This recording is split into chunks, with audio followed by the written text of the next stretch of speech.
അടുത്തൊരു ജനറേഷനെങ്കിലും ദൈവവചനത്തെ സത്യസന്ധമായിട്ട് സമീപിക്കുന്ന ഒരു എൻവയോൺമെന്റ് ഒരുക്കപ്പെടേണ്ടത് ആവശ്യമാണ്. എൻവയോൺമെന്റിനെ നമുക്ക് കുറ്റപ്പെടുത്താനായിട്ട് പറ്റത്തില്ല.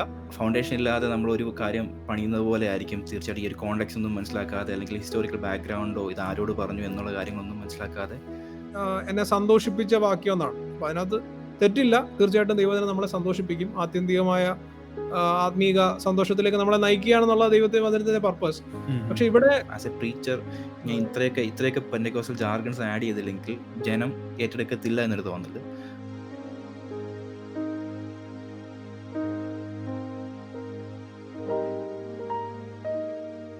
നമുക്ക് ധാരാളം ബൈബിൾ വേഴ്സസ് പലപ്പോഴും നമ്മൾ തെറ്റായിട്ട് ഉദ്ധരിച്ച് കേൾക്കാറുണ്ട്. അതോ ആ വാക്യം ശരിയായിട്ട് ഉദ്ദേശിക്കുന്ന അർത്ഥത്തിൽ നിന്ന് വ്യത്യസ്തമായിട്ട് അത് എക്സ്പ്ലെയിൻ ചെയ്ത് കേൾക്കാറുണ്ട്. ഒരുപക്ഷെ ചില വാക്യങ്ങൾ കേൾക്കുന്ന സമയത്ത് നമുക്ക് അങ്ങനെ ഐഡന്റിഫൈ ചെയ്യാൻ പറ്റും. പക്ഷെ അങ്ങനെ ഒരുപാട് വാക്യങ്ങൾ അങ്ങനെ തെറ്റായിട്ട് ഉദ്ധരിക്കപ്പെടുന്ന വാക്യങ്ങളുണ്ട്. അപ്പോൾ അത് നമുക്ക് ചിന്തിക്കാം. സോ ആദ്യമേ നമുക്ക് എന്താണ് അങ്ങനെ വാക്യങ്ങൾ തെറ്റിദ്ധരിക്കപ്പെടാൻ സാഹചര്യം, അല്ലെങ്കിൽ തെറ്റായിട്ട് ഉദ്ധരിക്കാൻ, മിസ്ക്യോട്ട് ചെയ്യാനുള്ള സാഹചര്യം എന്താണ് എന്നുള്ള കാര്യങ്ങൾ ചിന്തിക്കാം. തീർച്ചയായിട്ടും ഈ ഒരു ലോകത്തിൽ എന്താണ് കോണ്ടെക്സ്റ്റ് മാറി ചിന്തിക്കുകയും അല്ലെങ്കിൽ ആളുകളുടെ ഇഷ്ടത്തിനനുസരിച്ചൊക്കെയുള്ള അല്ലെങ്കിൽ ഒരു ഇൻസ്പിറേഷൻ അല്ല മോട്ടിവേഷൻ ഉണ്ടാക്കാൻ വേണ്ടി ഒത്തിരി കാര്യങ്ങൾ ചെയ്യുന്ന പോലെയൊക്കെ ഫീൽ ചെയ്യുന്നുണ്ട്. ആത്മീയതയെ വേറെ രീതിയിലേക്ക് മാറ്റി ചിത്രീകരിക്കുന്ന ഒത്തിരി കാര്യങ്ങൾ നമ്മളിപ്പോൾ നമ്മുടെ നാട്ടിൽ നമ്മുടെ മുമ്പിലൊക്കെ നടന്നുകൊണ്ടിരിക്കുകയാണ്. ശരിക്കും ഇതിൻ്റെ ആവശ്യകത അല്ലെങ്കിൽ ഈ മിസ്ഇൻറ്റർപ്രിറ്റേഷൻ അല്ലെങ്കിൽ മിസ്കോട്ടിങ് എന്താണെന്നുള്ള കാര്യം നമ്മൾ ചിന്തിക്കേണ്ടത് ഒത്തിരി അതിക്രമിച്ചതുപോലെ തോന്നുന്നുണ്ടല്ലേ? അതെ, ഒരു മുൻവിധിയോടുകൂടെ ദൈവവചനം കൈകാര്യം ചെയ്യുക. നമ്മളൊരു പത്രോസിന്റെ ലേഖനത്തിലും വായിക്കുന്ന, ഇപ്പോൾ ജനിച്ച ശിശുക്കളെ പോലെ രക്ഷയ്ക്കായി വളരുവാൻ വചനം എന്ന മായമില്ലാത്ത പാൽ കുടിക്കുക. അപ്പോൾ ഓരോ ബൈബിൾ പഠിതാവിനും ഒരു ഫ്രഷ് അപ്രോച്ച്, ഒരു പുതുതായിട്ട് പഠിക്കുന്നത് പോലെ ഒരു അപ്രോച്ച് ബൈബിളിനോട് ആവശ്യമാണ്. കാരണം നമ്മൾ വേദപുസ്തകം വായിക്കുമ്പോൾ തന്നെ ആദ്യമായിട്ടാണ് നമ്മൾ വായിക്കുന്നതെങ്കിൽ പോലും, ഇപ്പോൾ അക്ഷരമൊക്കെ പഠിച്ചൊരു കുട്ടി വായിക്കാൻ തുടങ്ങി, കുറച്ച് കഴിഞ്ഞപ്പോൾ അതിന്റെ അർത്ഥം മനസ്സിലാക്കുന്ന ഒരു തലത്തിലെത്തി. വായിക്കാൻ തുടങ്ങുമ്പോഴും പലരുടെ കേട്ട കുറെ കാഴ്ചപ്പാടുകൾ വാക്യം വായിക്കുമ്പോൾ പുറകെ വരും. ആ ഒരു വാക്യം വായിക്കുമ്പോൾ ഇതായിരിക്കും ഈ വാക്യം എന്നുള്ളത് പ്രസംഗങ്ങളിലൂടെയും പാട്ടുകളിലൂടെയും സാക്ഷ്യങ്ങളിലൂടെയും അനേക വർത്തമാനങ്ങളിലൂടെയും ഒരു വചനത്തെ സമീപിക്കുമ്പോൾ ആ വചനത്തിന്റെ അർത്ഥം ഇന്നതായിരിക്കുമെന്ന് ഒരു മുൻവിധി. ആ വാക്യം വായിക്കാൻ തുടങ്ങുന്നേ ഉള്ളൂ, പക്ഷെ ആ വാക്യം വായിച്ചു വരുമ്പോഴേക്കും ഇതിന്റെ അർത്ഥം ഇതാണ് എന്ന നിലയിൽ ഒരു സ്ഥാപിക്കപ്പെടുന്ന ഒരു സാഹചര്യമുണ്ട്. അപ്പൊ ആ സാഹചര്യത്തിൽ നമ്മൾ ഓരോരുത്തരും അർത്ഥം മനസ്സിലാക്കി വായിക്കാൻ എന്ത് ചെയ്യണം, അല്ലെങ്കിൽ എന്തുകൊണ്ടാണ് ഇത് പ്രാധാന്യം എന്ന് ചിന്തിക്കേണ്ടത് ആവശ്യമാണ്. തീർച്ചയായിട്ടും നമ്മൾ ഈ കുഞ്ഞിൽ തന്നെ ആ ഒരു അപ്രോച്ച് ഡിഫറെൻ്റ് ആക്കുകയാണെന്നുണ്ടെങ്കിൽ നല്ലതായിരിക്കും എന്ന് തോന്നുന്നുണ്ടല്ലേ?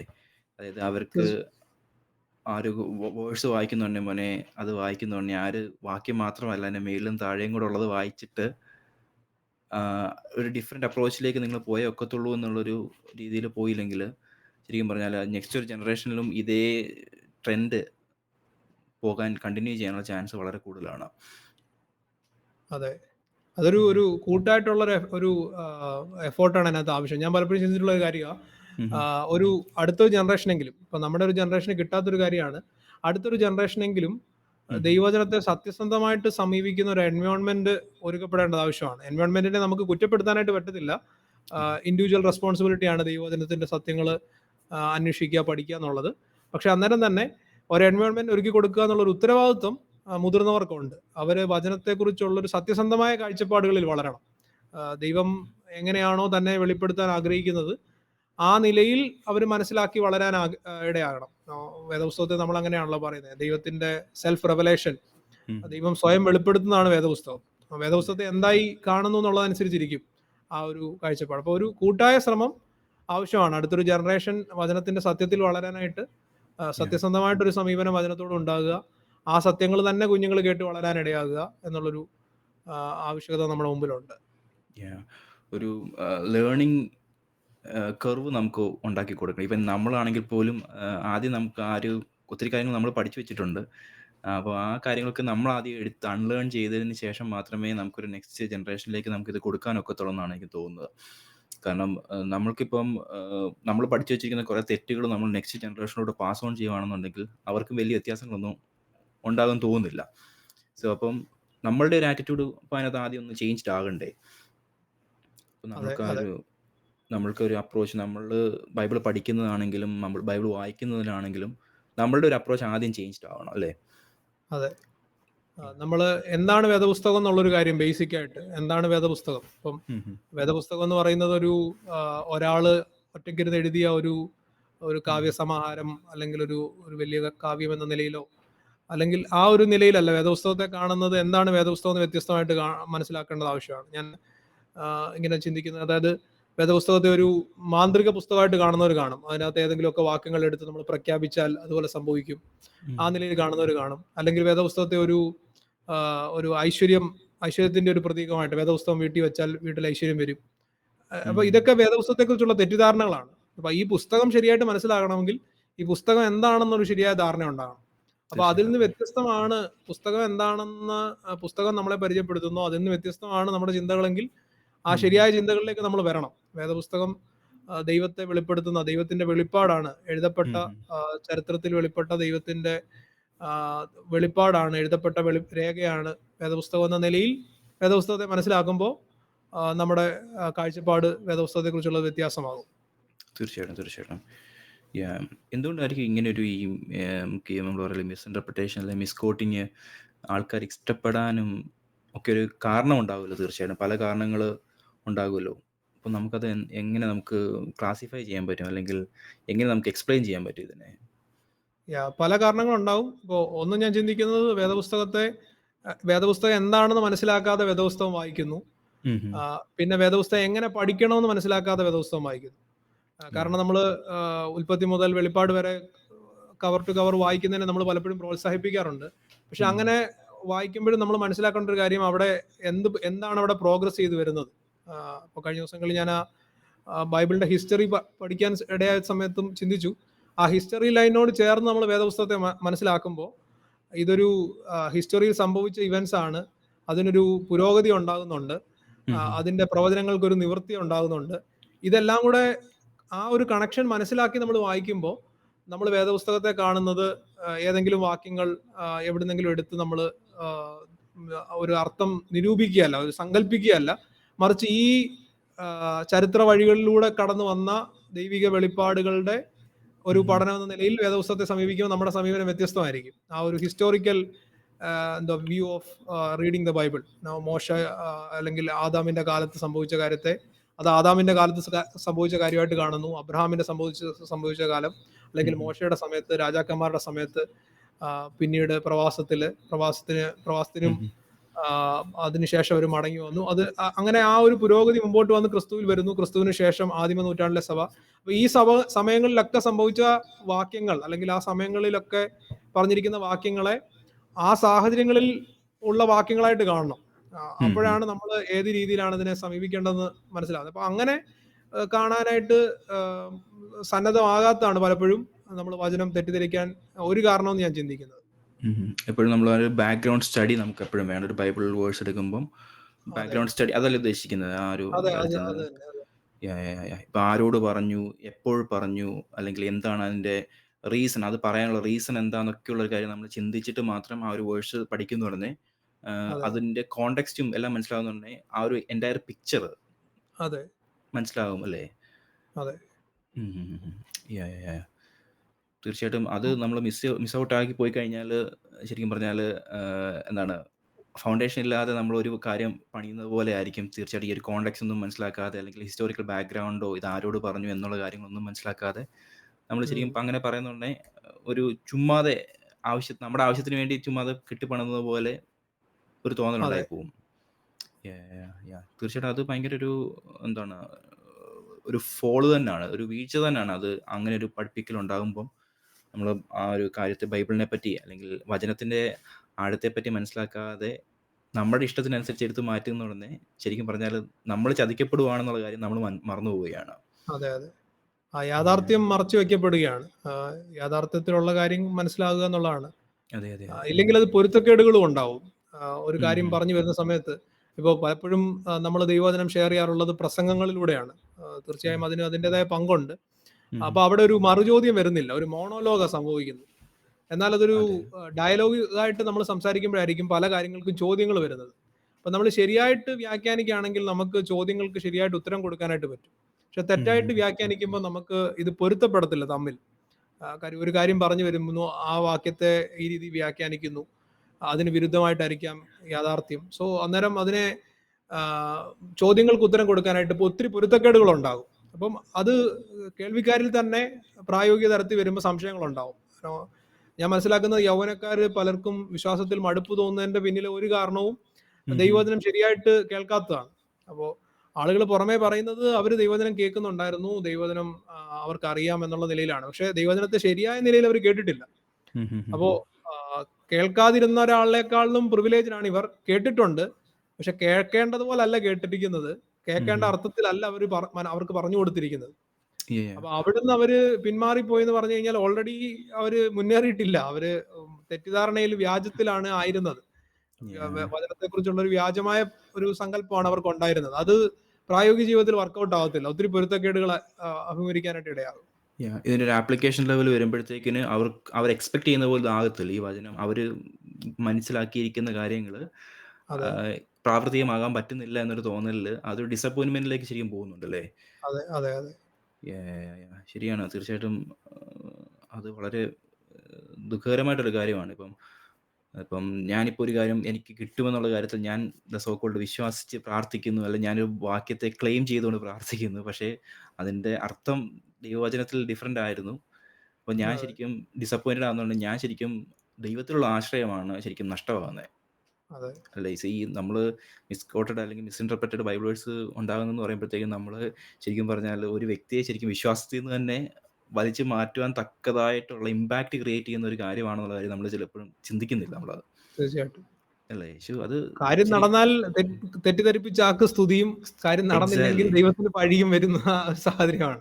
അതെ, അതെ, അതെ. ഇപ്പോ ഇതൊരു റാൻഡം ഇതാണല്ലോ. ആളുകൾക്ക് ചില സമയത്ത് ആളുകൾക്ക് നല്ല കാലങ്ങളുണ്ടാവും, അല്ലെങ്കിൽ നല്ല സാഹചര്യങ്ങളുണ്ടാവും. ചിലർക്ക് ഉം, ഉം.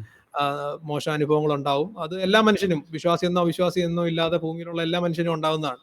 അതെ, അതെ, അതെ. അപ്പോ ഒരു വാക്യം തെറ്റിദ്ധരിച്ചിട്ട് അയാളുടെ മുമ്പിൽ ഉണ്ടാവുന്നത് ഒരു നല്ലതാണെങ്കിൽ ആ ആ ആ വാഗ്ദത്വം അയാളോട് പറഞ്ഞ ആളിനോടൊരു പ്രതിപത്തിയും ഒരു സ്നേഹവും ഒക്കെ ഉണ്ടാവാൻ സാധ്യതയുണ്ട്. മറിച്ച് നടന്നില്ലെങ്കിൽ വിശ്വാസക്കുറവ് ഉണ്ടാവുന്ന ദൈവത്തോടാണ്. ദൈവം അങ്ങനെ പറഞ്ഞിട്ട് ചെയ്തില്ലല്ലോ എന്നുള്ളതാണ്. അത് തന്നെ, അത് തന്നെ. നമ്മൾ മെഷർ ചെയ്യുന്നത് ഈ ഒരു വേഴ്സ് വെച്ചിട്ടാണ് കർത്താവിനെ മെഷർ ചെയ്യുന്നത്. കർത്താവ് ചെയ്താൽ ഞാൻ കർത്താവിൽ കുറച്ചുകൂടെ ആശ്രയിക്കാം. അതെ, അതെ, ഇല്ലെങ്കിൽ എനിക്ക് കുഴപ്പമുണ്ടെന്നല്ല പറയുന്നത്, കർത്താവിന് കുഴപ്പമുണ്ടെന്ന്. ആ ഒരു അതെ. ചിന്താഗതി തെറ്റായിട്ടുള്ളൊരു ചിന്താഗതിയാണ്. ശരിക്കും ആത്മീയതയുടെ ഫോക്കസ് തന്നെ ശരിക്കും മാറിപ്പോയതുപോലെയല്ലേ തീർച്ചയായിട്ടും. ആ ഒരു അതെ, മിസ്കോട്ടിങ്ങിൽ കൂടെ ഉണ്ടാകുന്നത് വിശ്വാസത്തിൻ്റെ ഫൗണ്ടേഷൻ തന്നെ ചേഞ്ച്ഡ് ആയി.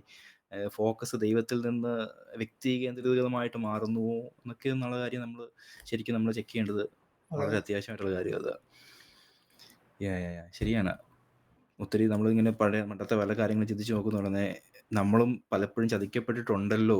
ഇപ്പം ഉം. ദൈവാത്മാവ് നമ്മളോട് സംസാരിച്ചില്ലായിരുന്നെന്നുണ്ടെങ്കിൽ, അല്ലെങ്കിൽ നമ്മൾ ബൈബിൾ വായിക്കാൻ ഒരു ആഗ്രഹം കാണിച്ചില്ലായിരുന്നെന്നുണ്ടെങ്കിൽ, നമ്മളും ഇതുപോലെയുള്ള തെറ്റിലേക്ക് അകപ്പെട്ട് പോയേനെയും, ദൈവത്തിൽ നിന്നുള്ള ആശ്രയം തന്നെ ഇല്ലാതായി പോയേനെ എന്നുള്ള കാര്യം ഇപ്പം ചിന്തിക്കുന്നതാണ് ശരിക്കും പേടി തോന്നുന്നത്. ശരിക്കും അതെ, അത് ശരിയാണ്.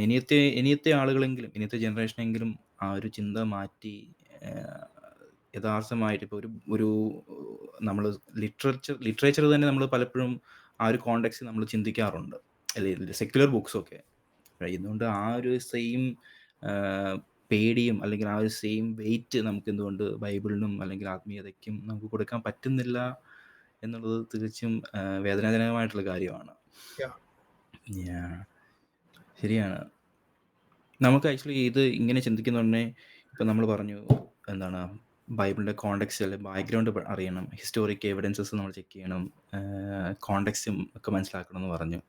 അപ്പം അത് മാത്രമേ ഉള്ളായിരിക്കും നമ്മുടെ ഈ ഒരു ബൈബിൾ വേഴ്സ് നമ്മൾ ചിന്തിക്കുന്നതുകൊണ്ട് ആ ഒരു കാര്യം മാത്രം ചെക്ക് ചെയ്ത് കഴിഞ്ഞാൽ നമുക്ക് ശരിക്കും മിസ്ഇൻറ്റർപ്രിട്ടേഷനിൽ നിന്ന് അല്ലെങ്കിൽ മിസ്കോട്ടിങ്ങിൽ നിന്ന് നമുക്ക് ഓവർകം ചെയ്യാൻ പറ്റുമോ? അതല്ലെങ്കിൽ വേറെ എന്തൊക്കെ നമ്മൾ ശ്രദ്ധിക്കണം ഒരു ബൈബിൾ വേഴ്സ് എടുക്കുന്നുണ്ട് നമ്മൾ എന്തൊക്കെ ചിന്തിക്കേണ്ടതായിട്ടുണ്ടാകും? ബൈബിൾ വേഴ്സ് എടുക്കുമ്പോൾ ചിന്തിക്കേണ്ട ഒരു കാര്യം ആക്ച്വലി എന്താ പറയാ, അധികം നാളായില്ല ഞാനും അത് മനസ്സിലാക്കിയിട്ട് ഈ വേദപുസ്തകം എഴുതപ്പെട്ടപ്പോൾ അത് പുസ്തകങ്ങളായിട്ടാണ് എഴുതപ്പെട്ടതെന്നുള്ളൊരു കാര്യം. അത് നമുക്ക് യാ പറഞ്ഞു കഴിഞ്ഞാൽ എല്ലാവർക്കും കൺവിൻസിംഗ് ആയ കാര്യമാണ്. പുസ്തകങ്ങളാണ്.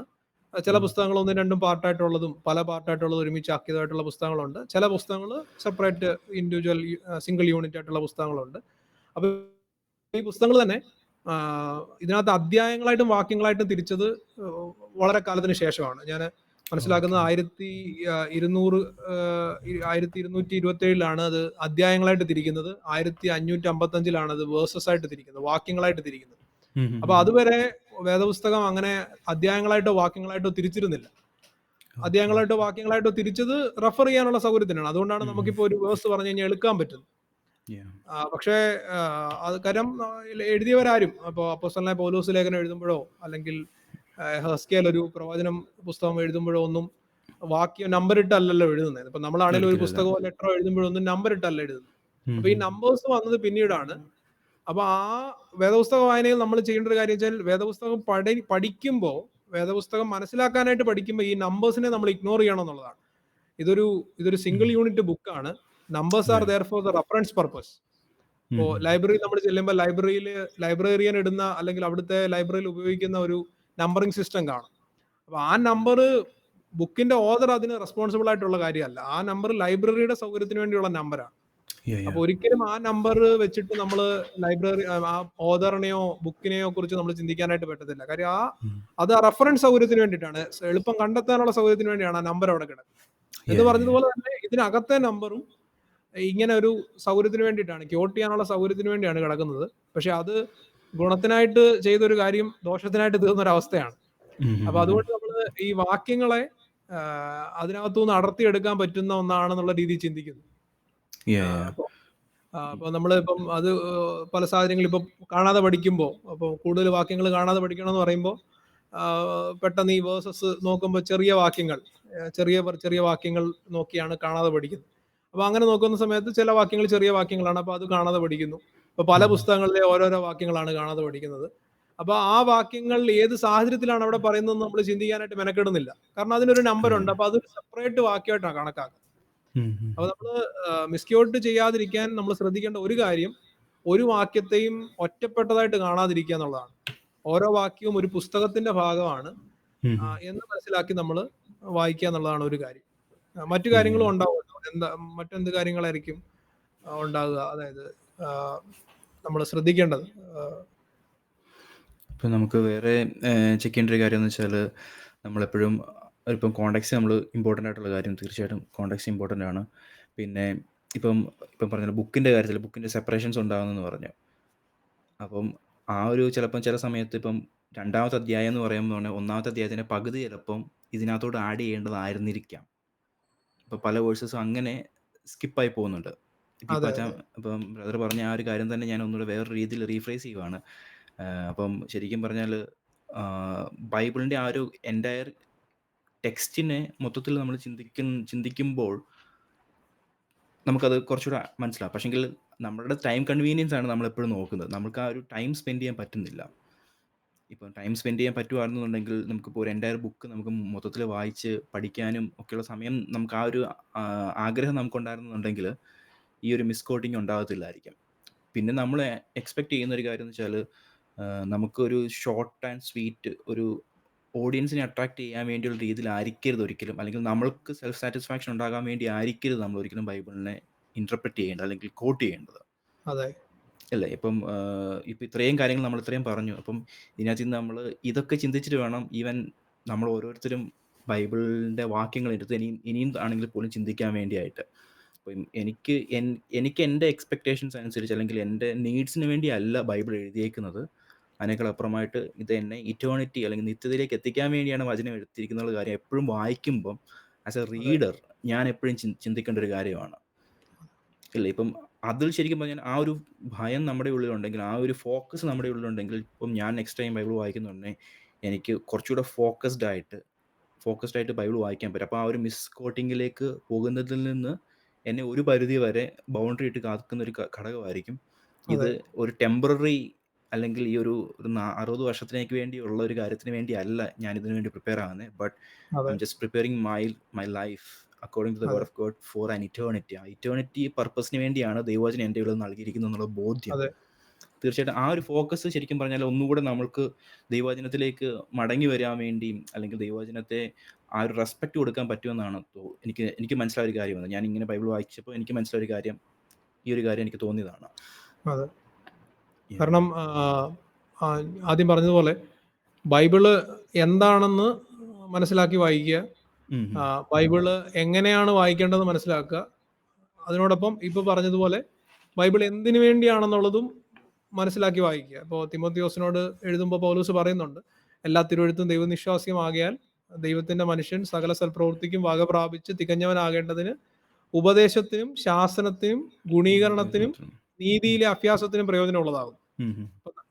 ഒരുപക്ഷെ നമ്മുടെ ഒരു പരിചയം വെച്ചിട്ട് നമ്മൾ സാധാരണ പറയാറുള്ളത് എന്നെ സന്തോഷിപ്പിച്ച വാക്യം എന്നാണ്. അപ്പൊ അതിനകത്ത് തെറ്റില്ല. തീർച്ചയായിട്ടും ദൈവത്തിനെ നമ്മളെ സന്തോഷിപ്പിക്കും. ആത്യന്തികമായ ആത്മീക സന്തോഷത്തിലേക്ക് നമ്മളെ നയിക്കുകയാണെന്നുള്ള ദൈവത്തിന്റെ വചനത്തിന്റെ പർപ്പസ്. പക്ഷെ ഇവിടെ സ്പെസിഫിക് ആയിട്ട് പറയുന്ന ഈ ഒരു കുറെ കാര്യങ്ങൾ, teaching, correction, training in righteousness എന്ന് പറയുന്ന ഈ റെബ്യൂക്ക് എന്ന് പറയുന്ന ഈ കാര്യങ്ങൾ ചെയ്യാൻ ദൈവവചനത്തെ നമ്മൾ അനുവദിക്കുന്നുണ്ടോ? അല്ലെങ്കിൽ ഈ ഫങ്ഷൻസ് ദൈവവചനം ചെയ്യുന്നത് നമുക്ക് മനസ്സിലാകുന്നുണ്ടോ? അപ്പൊ മിസ്ക്യൂട്ട് ചെയ്യപ്പെടുമ്പോൾ പലപ്പോഴും സംഭവിക്കുന്നത് ഈ ദൈവവചനത്തിന്റെ ഈ ശിക്ഷണം നമ്മൾ ബൈപ്പാസ് ചെയ്യുകയാണ്. മിസ്ക്യൂട്ട് ചെയ്യുമ്പോഴും അത് തന്നെയാണ് സംഭവിക്കുന്നത്. വേദപുസ്തകത്തിന്റെ തുടർമാനമായ വായന ഇല്ലാതെ പോകുമ്പോഴും അതാണ് സംഭവിക്കുന്നത്. ഇപ്പൊ ഞാൻ വേദപുസ്തകം എടുക്കുന്നു, പെട്ടെന്ന് കാണുന്ന ഒരു അധ്യായം വായിക്കുന്നു. അപ്പൊ 2 വാക്യം വായിച്ചപ്പോൾ 3-ാമത്തെ വാക്യം എനിക്ക് പ്രിയമല്ലാതെ തോന്നുന്നു. ഞാൻ ആ ചാപ്റ്റർ വിട്ടിട്ട് വേറൊരു പുസ്തകത്തിലെ വേറൊരു ചാപ്റ്റർ വായിക്കുന്നു. പക്ഷെ തുടർമാനമായ ഒരു വായനയാണെങ്കിൽ ഞാനത് സ്കിപ്പ് ചെയ്യാൻ എനിക്ക് പറ്റത്തില്ല. ഞാനത് വായിക്കും. അവിടെ എന്താണ് മനസ്സിലാക്കിയിരിക്കുന്നതെന്ന് എഴുതിയിരിക്കുന്നത് മനസ്സിലാക്കാൻ ശ്രമിക്കും. അപ്പൊ അവിടെ ചിലപ്പോൾ എന്നെ തിരുത്തുന്നുണ്ടാകും, എന്നെ നീതിയിൽ അഭ്യസിപ്പിക്കുന്നുണ്ടാകും. അപ്പോഴാണ് ദൈവത്തിന്റെ ആ പർപ്പസ്, ദൈവവചനത്തിലൂടെയുള്ള ദൈവത്തിന്റെ പർപ്പസ് എന്നിൽ നടക്കുന്നത്. അല്ലെങ്കിൽ ആ പ്രവൃത്തി നടക്കുന്നില്ല. എന്തിനു വേണ്ടിയാണോ ദൈവവചനം നൽകപ്പെട്ടിരിക്കുന്നത് അത് നടക്കുന്നില്ല. ഞാൻ ദൈവവചനം ഉപയോഗിക്കുന്നുണ്ട് താനും, എന്നാൽ ദൈവവചനത്തിന്റെ ഉദ്ദേശം എന്നിൽ നിവൃത്തിയാകുന്നില്ല. ദൈവവചനം പ്രവർത്തിക്കാൻ ഞാനൊരു ചാൻസ് കൊടുക്കുന്നില്ല ശരിക്കും പറഞ്ഞാൽ. പക്ഷെ അപ്പോൾ ഒരു ഡിസിപ്ലിൻഡ് ആയിട്ടുള്ള ഒരു ലൈഫ്, ഒരു ക്രിസ്ത്യൻ ലൈഫ് എന്ന് പറയുമ്പോഴത്തേനും ഒരു ഡിസിപ്ലിൻ ശരിക്കും ഇമ്പോർട്ടൻ്റ് ആയിട്ടുള്ള കാര്യമാണ്. അപ്പം ബൈബിൾ ചുമ്മാതെ വായിച്ച് വിടുന്നതിനെക്കാട്ടിലും അപ്പുറമായിട്ട് ഒരു കൺസിസ്റ്റൻ്റ് ആൻഡ് ഫോക്കസ്ഡ് ആയിട്ടുള്ളൊരു വചന വായന അല്ലെങ്കിൽ ഡിസിപ്ലിൻ നമുക്കില്ലെന്നുണ്ടെങ്കിൽ നമ്മൾ ശരിക്കും പറഞ്ഞാൽ ചതിക്കപ്പെട്ടു പോകും. നാളെ വേറൊരാൾ പറയുന്നത് കേൾക്കുമ്പം ഓക്കെ അതും ശരിയായേക്കാം എന്നുള്ള ചിന്തയിൽ ഇപ്പം എനിക്കൊരു ഫൗണ്ടേഷൻ ഇല്ലെങ്കിൽ ഞാൻ വേറെ എന്ത് കാര്യങ്ങൾ കണ്ടാലും ഞാൻ അതിലേക്ക് ചായാൻ ചാൻസസ് കൂടുതലാണ്. ഇല്ല ഇപ്പം എനിക്ക് മനസ്സിലാകുന്നില്ല. ഇപ്പം ഞാൻ വേറൊരാൾ പറയുന്ന വചനം അല്ലെങ്കിൽ വാചകം തെറ്റാണെന്നുള്ള കാര്യം എനിക്ക് മനസ്സിലാകുന്നുണ്ടെങ്കിൽ എൻ്റെ ഉള്ളിൽ ഒരു സത്യം ഉണ്ടാകണം. എനിക്ക് സത്യം അറിഞ്ഞിരിക്കണം. ഇല്ല എപ്പോഴും ഒരു ആബ്സല്യൂട്ട് ട്രൂത്ത് ഒന്നേ ഉള്ളൂ. എല്ലാം ആബ്സല്യൂട്ട് ട്രൂത്ത് എന്ന് പറഞ്ഞു കഴിഞ്ഞാൽ ബൈബിളിനെ ആ ഒരു ആധികാരികത തന്നെ നഷ്ടമാകും അല്ലേ? അപ്പം ശരിക്കും പറഞ്ഞാൽ ആ ഒരു ആബ്സല്യൂട്ട് ട്രൂത്തിന് വേണ്ടിയുള്ള ഒരു ഹങ്കർ നമ്മുടെ ഉള്ളിൽ എപ്പോഴും ഉണ്ടാകും. ഡിസിപ്ലിൻ ഉണ്ടാകുമ്പോൾ തന്നെ ആ ഒരു ഹങ്കർ നമ്മുടെ ഉള്ളിൽ ഉണ്ടാകണം. അപ്പം ഇപ്പം ശരിക്കും ഞാൻ ചിന്തിച്ച വേറൊരു കാര്യമാണ്. ഇപ്പം നമ്മളിപ്പോൾ ഒരാളൊരു മെസ്സേജ് പ്രിപ്പയർ ചെയ്യുമ്പോൾ അല്ലെങ്കിൽ ഒരു പ്രസംഗം നമ്മൾ കേൾക്കുന്നുണ്ടേ ശരിക്കും പറഞ്ഞാൽ നമ്മൾ എന്തൊക്കെ അപ്പം ചെക്ക് ചെയ്യണം? ഇത്രയും കാര്യങ്ങൾ നമ്മൾ പറയുന്നുണ്ടേ നമ്മൾ എന്തൊക്കെ ചെക്ക് ചെയ്യേണ്ടിയിരിക്കുന്നു? ഒന്ന് ആക്ച്വലി ഒന്നുകിൽ ഈ പറയുന്ന പോലെ നമ്മളൊരു ബൈബിൾ വിദ്യാർത്ഥി ആയിരിക്കണം. ബൈബിൾ വിദ്യാർത്ഥി എന്ന് പറയുമ്പോൾ ഒരു തിയോളജിക്കൽ കോളേജിൽ റെഗുലർ സ്റ്റഡീസ് നടത്തുന്ന ആളെന്നുള്ള നിലയിലല്ല.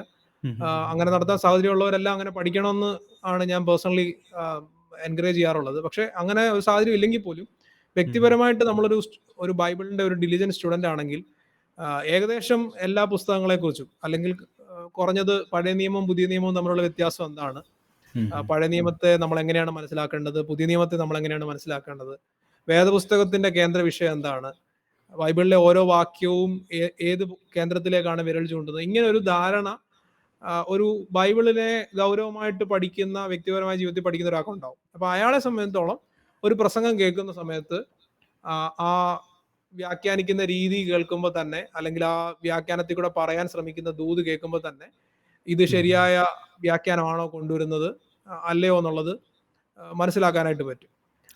ഇനി അല്ല എന്നുണ്ടെങ്കിൽ ചെയ്യാൻ പറ്റുന്ന കാര്യം എന്ന് പറഞ്ഞു കഴിഞ്ഞാൽ വീട്ടിൽ പോയി അത് അങ്ങനെ തന്നെയോ നോക്കുക എന്നുള്ളതാണ്. എഴുതി വെക്കുക, കേൾക്കുന്ന കാര്യങ്ങൾ കുറിച്ചെടുക്കുക, അതിനകത്തൂടെ പറയുന്ന ദൂതുകളും കാര്യങ്ങളൊക്കെ കുറിച്ച് വെക്കുക. എന്നിട്ട് വീട്ടിൽ പോയി ആ ഭാഗം വായിച്ച് അദ്ദേഹം ആ ഭാഗത്ത് നിന്ന് പറഞ്ഞ ദൂത് തന്നെയാണോ അവിടുത്തെ ദൂത് എന്നുള്ളത്. എനിക്ക് തോന്നുന്നു പ്രസംഗത്തിൽ പലപ്പോഴും പറ്റുന്നൊരു കാര്യം, നമ്മൾ ദൈവത്തിനെ എങ്ങനെ പഠിക്കണം, അത് നമുക്ക് ഒരുപക്ഷെ മറ്റൊരു എപ്പിസോഡിൽ ചിന്തിക്കാം. ദൈവത്തിനെ എങ്ങനെ പഠിക്കണമെന്ന് ചിന്തിക്കുമ്പം പറയാറുള്ള 3 കാര്യമാണ്. ഒന്ന്, ആ ഭാഗത്തെ വിലയിരുത്തുക, ഒബ്സർവേഷൻ ചെയ്യുക. 2, ഇന്റർപ്രിട്ടേഷൻ ചെയ്യുക, അതിനെ വ്യാഖ്യാനിക്കുക. 3, അതിന്റെ ആപ്ലിക്കേഷൻ ചെയ്യുക എന്നുള്ളതാണ്. ഇപ്പൊ പലപ്പോഴും ഈ ഒബ്സർവേഷൻ പോലും സംഭവിക്കാതാണ് ആപ്ലിക്കേഷൻ ചെയ്യുന്നത്. കാരണം ഒരു മുൻവിധി കാണും ആ വാക്യത്തെ സമീപിക്കുമ്പോൾ, അല്ലെങ്കിൽ ഓൾറെഡി ഒരു ആപ്ലിക്കേഷൻ കൈ കാണും, ഒരു ദൂത് കൈ കാണും, ആ ദൂതുമായിട്ടായിരിക്കും വാക്യത്തെ സമീപിക്കുക. അപ്പൊ അങ്ങനെ സമീപിക്കുന്ന സമയത്ത് ആ ദൂതല്ലാതെ മറ്റൊന്നും ഈ വാക്യത്തിൽ നിന്ന് പറയാനായിട്ടില്ല.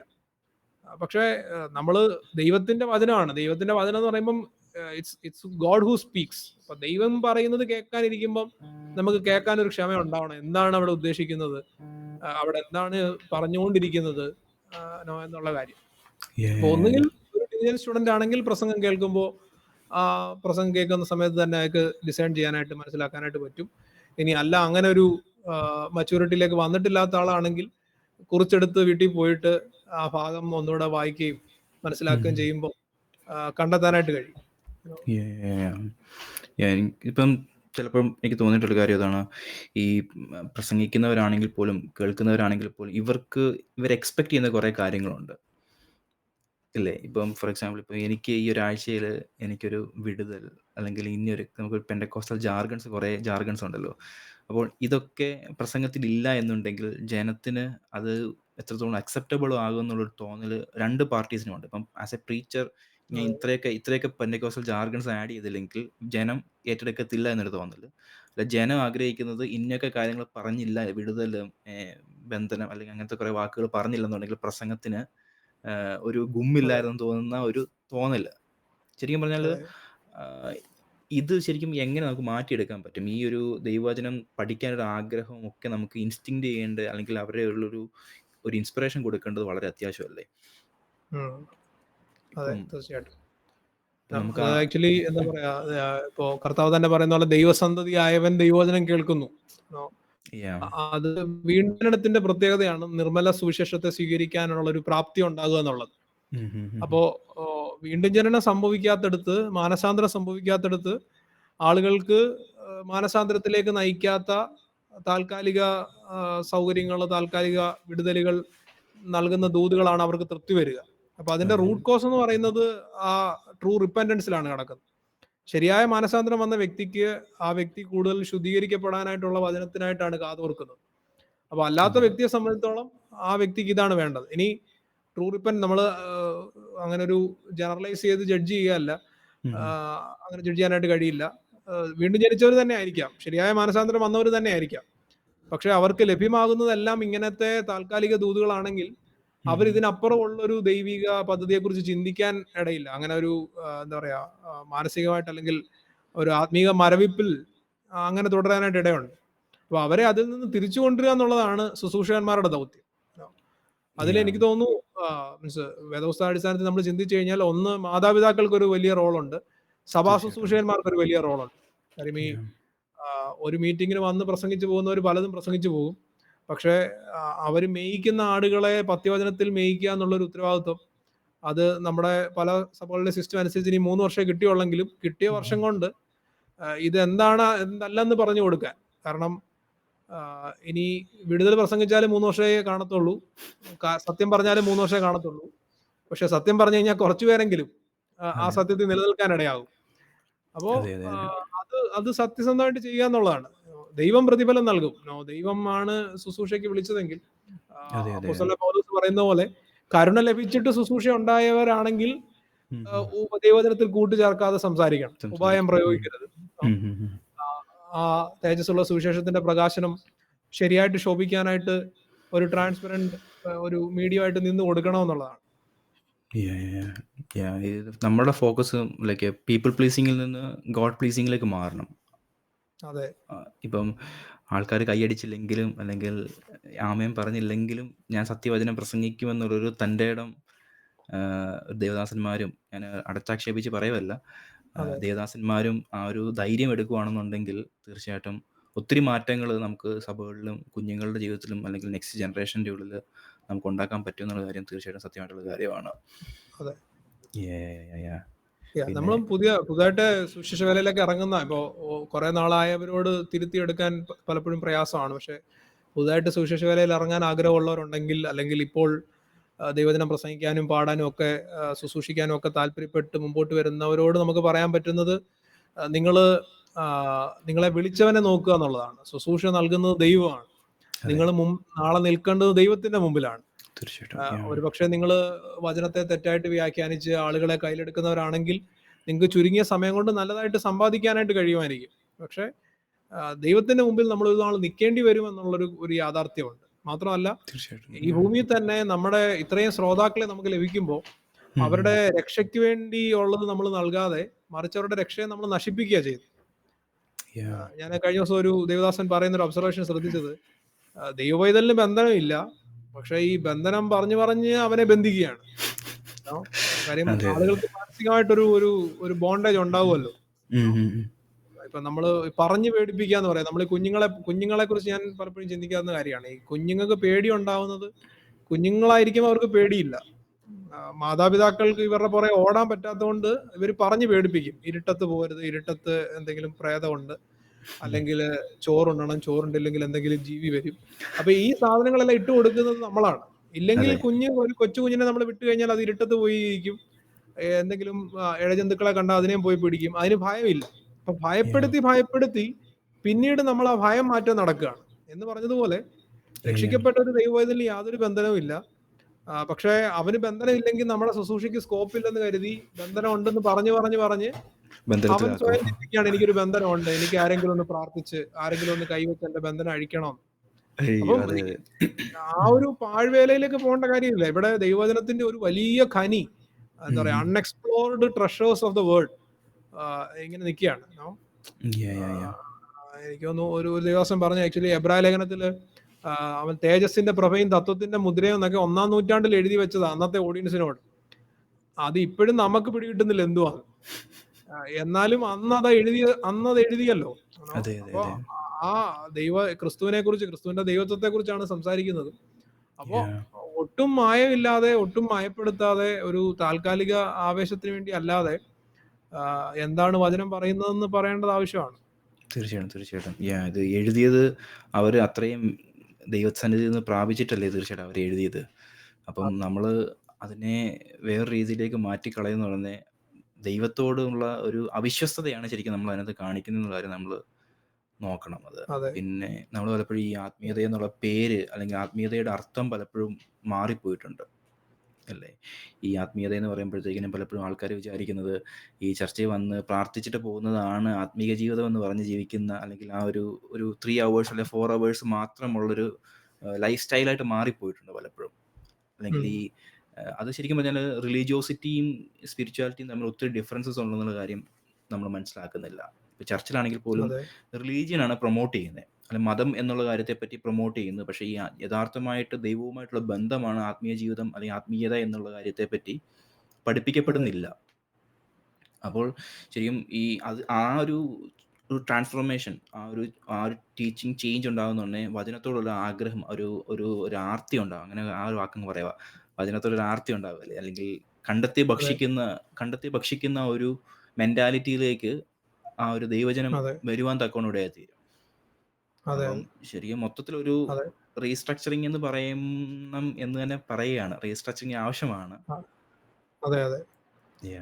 അതിന് ഈ പറഞ്ഞതുപോലെ എന്തെങ്കിലും ഒരു എക്സ്റ്റേണൽ ഒരു പ്രഷറിനപ്പുറത്ത് ആക്ച്വലി വചനം വായിക്കാൻ നമുക്ക് വിരക്തി തോന്നുന്നുണ്ടെങ്കിൽ, അല്ലെങ്കിൽ വചനം പഠിക്കാൻ താല്പര്യം തോന്നുന്നുണ്ടെങ്കിൽ, അതിനൊരു സൊല്യൂഷൻ എന്ന് പറയുന്നത് വചനം വായിച്ചു തുടങ്ങുക എന്നുള്ളത് തന്നെയാണ്. ഒരാൾ വചനം വായിക്കുന്നില്ല, അപ്പൊ അയാൾക്ക് എന്താണ് വചനം വായിക്കാൻ താല്പര്യം ഉണ്ടാകാൻ എന്താ ചെയ്യേണ്ടത് ചോദിച്ചു കഴിഞ്ഞാൽ, വചനം വായിക്കാൻ തുനിഞ്ഞു തുടങ്ങുക എന്നുള്ളതാണ് കാര്യം. വചനം വായിച്ചു തുടങ്ങുമ്പോൾ ശരിയായിട്ട് ഇതിന്റെ മാധുര്യം മനസ്സിലാക്കാനായിട്ടും പഠിക്കാനായിട്ടും ഇടയാകും. അതല്ലാതെ ആ പുസ്തകം അവിടെ വെച്ചിട്ട് എന്തെങ്കിലും നന്മ ഇങ്ങനെ വരുമെന്നോ, അല്ലെങ്കിൽ ആരെങ്കിലും കൊണ്ടുവരുമെന്നോ ചിന്തിച്ചു കഴിഞ്ഞാൽ ദൈവവചനം ഉദ്ദേശിക്കുന്ന പ്രയോജനം നമ്മുടെ ജീവിതത്തിൽ ഉണ്ടാകത്തില്ല. എഫോർട്ട് ഇടുക എന്നുള്ളതാണ്. ഡിസിപ്ലിൻഡ് ആയിട്ടുള്ള എഫേർട്ട് ഉണ്ടാവണം. അതെ. ശരിയാണ്. തീർച്ചയായിട്ടും നമ്മൾ ഒത്തിരി അധികം ചിന്തിക്കേണ്ട ഒരു ടോപ്പിക് തന്നെയാണ് ഈ മിസ്ഇൻറ്റർപ്രറ്റഡ് അല്ലെങ്കിൽ മിസ്കോട്ടിങ് എന്നുള്ള കാര്യത്തെ പറ്റി നമ്മൾ ഒത്തിരി ചിന്തിക്കേണ്ടതാണ്. ഇപ്പം ഞാനിങ്ങനെ ചിന്തിച്ച ഒരു കാര്യത്തിനകത്ത് ഇങ്ങനെയാണ്, ഈ misquoting leads to misapplication of the scripture. ഉം. ഈ മിസ്കോട്ടിങ് ആയിട്ടുള്ള കാര്യം മിസ്ആപ്ലിക്കേഷൻസ് ഉണ്ടാകും. അതെ. മുമ്പേ പറഞ്ഞ പോലെ ഡിസപ്പോയിൻമെന്റ്സ് അതിനകത്ത് നിന്നുണ്ടാകും. ഉം. അല്ലെങ്കിൽ നമ്മുടെ ഫോക്കസ് നഷ്ടമാകും. നമ്മൾ Yeah. ഒരു ചെറിയൊരു കാര്യമാണെന്ന് വിചാരിച്ച് തുടങ്ങുന്ന കാര്യം ഇമ്പാക്റ്റ് ചിലപ്പോൾ അവൻ ആ ഒരു നിത്യതയിൽ, അല്ലെങ്കിൽ വ്യക്തി എന്ന് പറയുന്നത് നമ്മൾ നിത്യതയിൽ നിന്ന് തന്നെ അന്യമായി പോകത്തക്ക രീതിയിൽ നമ്മൾ മാറിപ്പോകുന്ന കാര്യം എപ്പോഴും ഈ വചനം എടുക്കുമ്പോൾ നമ്മൾ ചെക്ക് ചെയ്യേണ്ടത് അല്ലെങ്കിൽ ചിന്തിക്കേണ്ട ഒരു കാര്യമാണെന്നാണ് ഒരു വാക്കിൽ ഇങ്ങനെ പറയാൻ, ഒരു ലാസ്റ്റ് വാക്കെന്ന് പറയാൻ ഒക്കത്തുള്ളൂ. അതെ. Yeah. തമാശയായിട്ടാണെങ്കിലും പറയാറുള്ള പോലെ ആരോ ബൈബിൾ വായിച്ചപ്പോൾ യൂദ കെട്ടിച്ചാൻ ചത്തുന്ന് കണ്ടു, അത് കഴിഞ്ഞ് വേറൊരു വാക്യം ചെയ്തപ്പോൾ നീയും പോയി അങ്ങനെ തന്നെ ചെയ്യാന്ന് കണ്ടു, അതെ, എന്നിട്ട് സൂയിസൈഡ് ചെയ്യുന്നു പറഞ്ഞതുപോലെ മിസ്ക്യോട്ടിങ് ഈസ് വെരി സീരിയസ്. തീർച്ചയായിട്ടും. മിസ്ക്യോട്ടിങ് കാരണം തിയോളജി അല്ലെങ്കിൽ ദ കൺസെപ്റ്റ് ഓഫ് ഗോഡ്, ദൈവത്തെക്കുറിച്ചുള്ള കാഴ്ചപ്പാട് വേദപുസ്തകം എങ്ങനെ പറയുന്നോ അത് ശരിയായിട്ട് വെളിപ്പെടുത്തുമ്പോഴാണ് പ്രായോഗിക ജീവിതം അനുസരിച്ച് ക്രമപ്പെടാനായിട്ട് പറ്റുന്നത്. ദൈവത്തെക്കുറിച്ചുള്ള കാഴ്ചപ്പാട് കറപ്റ്റഡ് ആയാൽ ജീവിതത്തെക്കുറിച്ചുള്ള കാഴ്ചപ്പാടും ജീവിക്കാനുള്ള ആ ഒരു കാഴ്ചപ്പാട് കറപ്റ്റഡ് ആകും. So wrong theology corrupts life, misquoting corrupts life. So ആ ഒരു കാര്യം ആണ് നമ്മൾ ഓർത്തിരിക്കേണ്ടത്. അതുകൊണ്ട് it is very serious. Misquoting is serious. നമ്മൾ പാസീവായിട്ട് ലൈറ്റായിട്ട് ചിന്തിക്കേണ്ട ഒരു കാര്യമല്ല. നമുക്ക് നെക്സ്റ്റ് എപ്പിസോഡ്സ് ഒക്കെ വരുമ്പോഴത്തേക്കും നമുക്ക് ഓരോ ബൈബിൾ വേഴ്സസ് ഒക്കെ എടുത്ത് ഒന്ന് ചിന്തിച്ച് നമുക്ക് തന്നെ ഒന്നുകൂടെ ക്ലെൻസ്ഡ് ആകേണ്ട ഒരു ആവശ്യമുണ്ട്. സോ ഹോപ്പ് നമുക്ക് നെക്സ്റ്റ് സെഷനൊക്കെ വരുമ്പോഴത്തേക്കും നമുക്ക് അങ്ങനെ പല ബൈബിൾ വേഴ്സസ് ഒക്കെ എടുത്ത് ചിന്തിച്ച് നമുക്ക് ഒന്നിച്ച് ചിന്തിക്കാനുള്ള അവസരങ്ങൾ ഉണ്ടാകട്ടെ. പിന്നെ ദൈവത്തിനെ സഹായിക്കട്ടെ.